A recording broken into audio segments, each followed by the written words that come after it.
네, 여러분 안녕하세요. 이엔 플러스 말씀을 드리는데 이 반기 실적 발표가 나왔습니다, 여러분. 그래서 제가 이 금감원 전자공시에서요, 네, 이 반기 실적 보고서가 나와 있으니까 요걸 보면서 어떤 점이 좋고 어떤 점이 좀 나쁜가, 막 이런 부분들을 제가 짚어드리겠고요. 그리고 이엔 플러스 오늘 수급 형태의 변화가 좀 많이 있습니다. 네, 이 부분을 보고 우리가 어떤 감을 잡아야 되겠는지, 네, 어떤 매매를 해야 하는지, 네, 이 부분에 대해서 설명을 드릴 거니까 오늘 말씀 잘 한번 들어보시기 바랍니다. 그리고 영상 후반부에는 대박 낼 가능성이 상당히 높은 대박주를 하나 말씀드릴 거니까요. 참고하셔서 대박 내시기 바랍니다. 자, EN 플러스 뭐니 뭐니 해도 우리가 이제 실적을 잘 보고 그걸 가지고 잘 판단을 해야 합니다, 여러분. 네, 여기는 이제 지난 1분기까지 실적이 나와 있지만 지금 뭐 여러분들이 잘 아시다시피 아직 좀 힘든 그런 실적 양태가 계속되고 있어요. 근데 이제 지금 나온 어제 장 마감 무렵에 나왔나요? 아마 그러죠. 그걸 한번 보면서 말씀을 제가 수치를 보면서 말씀을 좀 드릴게요. 일단 제일 중요한 것이 이 재무 상태표를 여러분들이 보실 때 이 기업의 재산이라는 거는 이른바 그 자본 총계로 나타나는 겁니다. 그러니까 자산에서 부채를 뺀 거죠. 그러니까 이 자본 총계라는 것은 자산에서 부채를 뺀 회사의 어떤 재산 상태를 나타내는 거예요. 그게 작년도에 809억에서 금년도 같은 경우는 719억.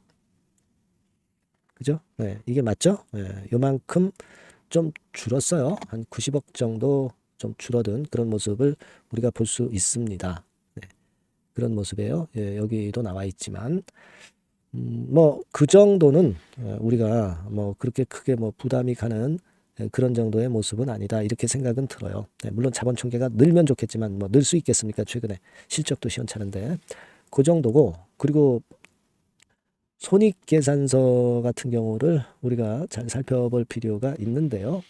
여기 이제 보시면 EN 플러스의 영업 손실이 35억 9,547만 이렇게 나왔죠. 35억. 작년에는 43억 정도 손실. 작년 동기간에. 근데 이번엔 35억 정도 손실. 자, 이렇게 나왔네요. 그죠?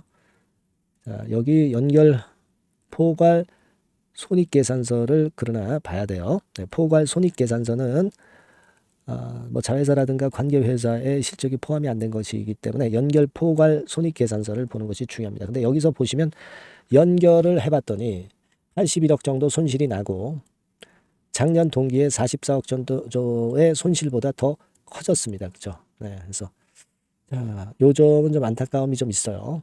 매출은 좀 늘었고요. 그죠? 매출은 좀 늘었고. 그리고 이제 밑으로 쭉 내려가서 보시면 단기 순손실이 142억 정도 났고요. 작년 동기에는 761억이 난 걸로 나와 있죠. 그죠? 그러니까 이때보다는 단기 순이익이 손실 규모가 적어서 좀 다행스럽다. 이 정도의 생각을 할 수 있어요. 그죠? 네, 그렇게 볼 수 있습니다. 그리고 또 하나 우리가 볼 것은 연결 재무상태표에서 현금성 자산이나 또 기타 유동금융자산, 네, 이런 그 현금으로 될 수 있는 부분에 자산이 얼마나 남아 있느냐 이건데, 지금 보면은 현금성 자산이 42억이에요. 작년 말에는 131억이었습니다. 그죠?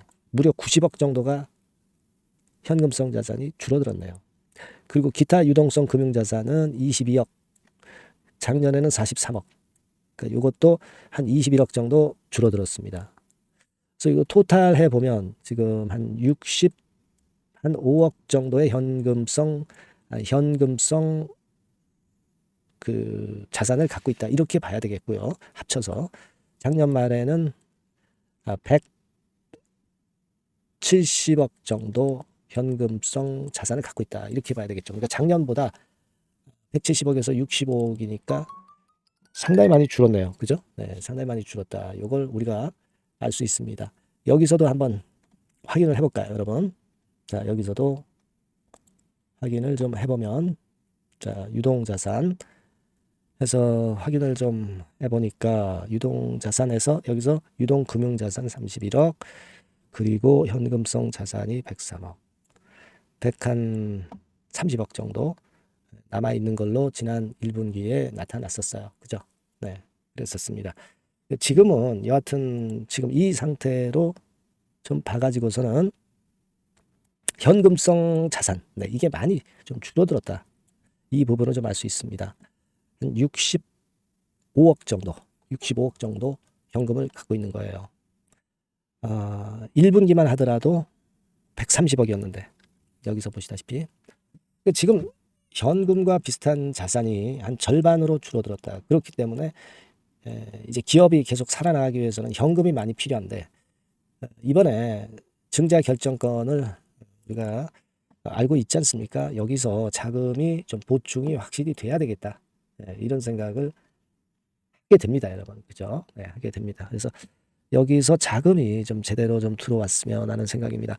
65억 정도로 줄어들어 있기 때문에 이 130억 정도를 수혈받으면 EN플러스가 여하튼 여유가 좀 생기거든요.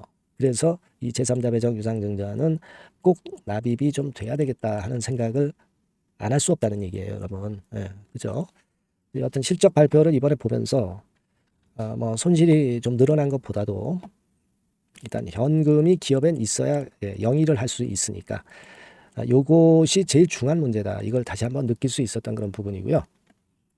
따라서 제 생각은 이번에 제3자 배정 유상증자가 꼭 성공이 돼야 되겠다라는 생각을 하게 됩니다. 예, 이걸 좀 성공을 이번에 꼭 해야 되겠다는 생각을 하고 싶고요.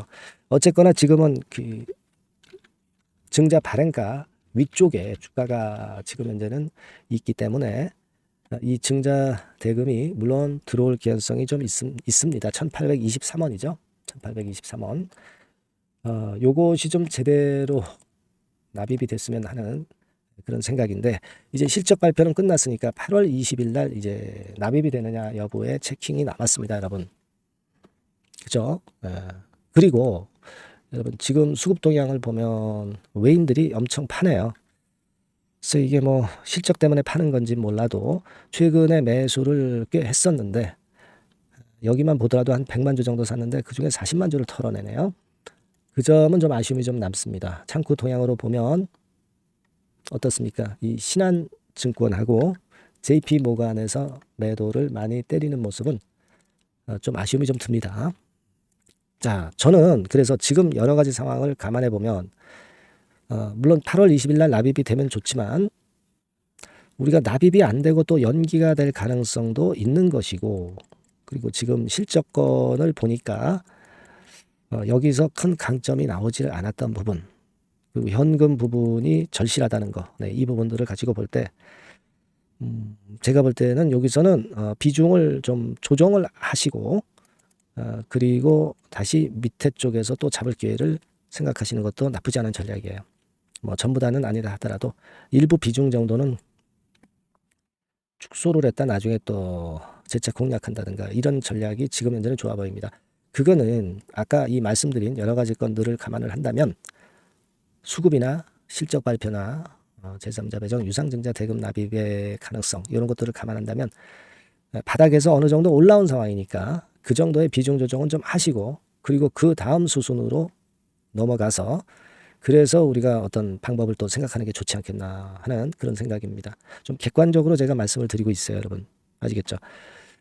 그렇게 좀 말씀을 좀 드리고 싶어요, 여러분. 그리고 나서 이제 이 이후의 전략이나 세밀한 장중 사인, 네, 이런 것들은 EN플러스라고 문자 주시는 분들에게는 제가 후속 수순을 지속적으로 말씀을 드리겠습니다. 우리가 그렇게 해나가야죠. 네, 지금은 그냥 막바로 계속 위로 튄다. 그런 고정적인 생각보다는 좀 유두리 있게 매매를 지금 일단은 1단계로 그렇게 해놓고 그리고 그 다음 수순을 가져가는 것이 맞다. 저는 그렇게 생각이 들어요. 아시겠죠? 그렇게 말씀드립니다. 네, 문자 많이 주시고요. 네, 그리고 제가 대박 낼 가능성이 높은 종목 말씀드린다고 그랬잖아요. 네, 요거 지금 말씀드릴 테니까 말씀 잘 듣고 꼭 대박 내시기 바랍니다. 네, 대박 좀 말씀드립니다. 자, 요즘 시장이 상당히 힘들기 때문에 여러분들이 테마주를 따라서 뭐 개별주를 한다 하더라도 미리 그 테마를 알고 들어갔다 하더라도 주가가 먼저 많이 밀리고 나중에 반짝하는 경우가 많아요. 그러니까 이 중소형 개별주도 쉽지 않고 그렇다고 해서 이제 대형주 섹터를 들어가 봐도 되게 뭐 2차 전지, 반도체 뭐 이런 쪽들 매매해서 수익을 내기가 상당히 힘듭니다. 그러니까 이런 때에는요, 저평가된 종목을 매수해서 대박을 내는 것이 그것이 지금 이런 타임에는 상당히 저는 맞다고 봅니다. 근데 그냥 저평가만 됐다고 해서 이런 종목만 우리가 국한해서 하는 것보다는 성장성까지 겸비한 종목을 매수를 하는 것이 필요합니다. 사실 이게 이율 배반적이기도 하지만 이거 두 개의 성격을 다 겸비한 그런 종목이 있어요. 이 종목을 제가 한번 찾았는데요. 그래서 오늘 말씀드릴 종목은 저평가주이면서도 성장주입니다. 자, 목표는 되게 우리가 과거 시세 대비해서 이제 막 생바닥에서 올라가는 것이기 때문에 되게 더블 내지 세 더블 정도 요 정도 가야 이제 매물이 있거든요. 그 이전까지는 매물이 없어요. 그래서 목표는 이렇게 잡아볼 필요가 있다. 이렇게 말씀 좀 드리고 싶고요. 섹터는 여러분들 이미 올라갔다가 많이 올라갔다가 내리는 종목들 이런 것들은 반등을 주고 더 밀려버리는 그런 속성이 있기 때문에 제가 볼 때는 좀 신선한 쪽에서 섹터를 구하시는 게 더 좋아요. 그래서 조금은 최근에 아주 크게 오르지 않았고 이제 막 올라가기 시작하는 이 엔터테인먼트 sek터 중에서 하나 선택을 해봤어요. 주가 수준은요 적당한 수준이죠. 10,000원 내지 한 30,000원 그 사이에 있습니다. 그리고 요 종목이 아주 등치가 작은 중소형주는 아니에요. 하지만 유보율 같은 경우도 한 3,000 내지 5,000% 정도 있는 생바닥에서 이제 막 올라오는 종목 약간은 이제 대형주 성격에 가깝다고 봐야 될 것 같아요. 하지만 탄력이 있을 겁니다. 지금 말씀드린 유보율 같은 경우도 확실하고 재무구조가 확실하죠. 재무구조 확실하지 않은 종목은 제가 추천 안 합니다. 유동성 현금, 그러니까 단기간에 현금을 만들 수 있는 유동성 현금이요. 여러분 한 3,000억 내지 4,000억 정도 있어요. 이 얘기는 괜히 괜찮은 종목이다 하더라도 쭉 올린 다음에 증자해버리는 경우가 많잖아요. 그래서 주당 주식 가치를 희석화하는 경우가 상당히 많거든요. 그럴 리스크가 없다는 얘기예요. 그죠? 그런 부분입니다. 유동성 현금이 이 정도로 많아요, 여러분. 실적은 작년에 최저였어요. 하지만 1분기부터 이미 턴어라운드를 했습니다. 그러니까 우리가 주식을 선택할 때 실적이 증가하는 기업도 좋지만 과거에 안 좋았다가 또는 실적이 최소치를 찍었다가 그 다음에 이제 실적이 높아지는 종목, 이런 턴어라운드성 종목들이 큰 대박 시세를 내는 경우가 많습니다. 그래서 이런 특징이 있다는 거 말씀을 좀 드리고 싶고요. 퍼 배수, 우리가 이익을 측정하는 퍼 배수가 6배에서 10배 사이에 있기 때문에 지금 실적이 올라가기 때문에 이거 퍼 배수는 상당히 크게 증가할 수 있어요. 되게 이 섹터가 속한 기업의 평균 퍼가 좋을 때는 50배까지도 올라갔었어요. 되게 한 20, 30배 정도는 갑니다. 근데 지금 퍼가 6배 내지 10배라고 한다면 더블 내지 3더블을 분명히 보일 가능성이 높다 이렇게 봅니다. 그리고 자산 가치로 따져서도 PBR이 한 0.5배수 내지 0.9배수거든요. 근데 이게 자산 가치가 지금 이 정도면 굉장히 저평가입니다. 왜냐하면 우리가 자기 자본 수익률 같은 경우 되게 20 내지 50%까지 갔던 종목입니다. 그렇다고 한다면 PBR 수준이요 2배 내지는 5배 정도까지도 PBR 수치가 더 올라갈 수 있는데 이제 0.5배 내지 0.9배수라는 얘기죠. 그러니까 이런 종목은 여러분들이 꼭 놓치면 안 돼요. 매매 기간은 한두 달 후 정도의 시세 분출을 기대하는 겁니다. 그러니까 미리 사는 거죠. 근데 조금 기간을 길게 보셔도 됩니다. 3개월 정도 기간으로 봐도 무난하다 이렇게 말씀드리고요. 수급적인 측면에서는 외인들이 들어오기 시작했어요. 외인들이 화끈하게 지금 한 일주일 정도 들어오고 있고 기관은 이미 들어와 있고요. 외인 기관 쌍끌이 매수가 펼쳐지고 있어요. 그러면 가는 거죠. 그죠? 그리고 중요한 거는요. 3, 4년간 조정을 계속 보였어요. 3, 4년간 계속 하락을 했습니다. 그러다가 2년간 등락하면서 바닥 다진 이후에 최근 분출이 시작되고 있다는 거죠. 여러분 요거 제가 차트를 한번 보여드리면 주봉 차트가 이런 식이죠. 주봉 차트가 이런 식입니다. 요거가 이제 한 1, 2년간에 걸쳐서 다지고 이제 막 올라오기 시작한다는 거예요. 자, 그렇기 때문에 우리가 아무런 위험 부담 없이 베팅을 할 필요가 있다. 이렇게 보고 월봉 차트도 보세요. 월봉 차트도 바닥을 여러 번 찍었잖아요. 그래 놓고 슬쩍 올려지는 패턴. 자, 여기서부터 여기까지는 이렇다 할 매물이 없어요. 그냥 날아갈 수 있는 겁니다, 여러분. 아시겠죠? 요런 종목이에요. 그래서 요 종목 여러분들 한번 잘 해보시고요. 제가 끝까지 매수부터 매도까지 케어를 해드릴 거고요. 여기 전화번호 있죠? 요 전화번호로 뭐라고 주시면 되냐면 대박이라고 문자를 주시면 돼요. 대박 간단하죠? 대박이라고 문자를 주시면 제가 최선을 다해서 매수 시점부터 매도 시점까지 여러분께 최선을 다해서 도와드릴 거예요. 아시겠죠? 이번에 이 대박주는 한번 잡읍시다. 자, 그렇게 말씀드리겠습니다.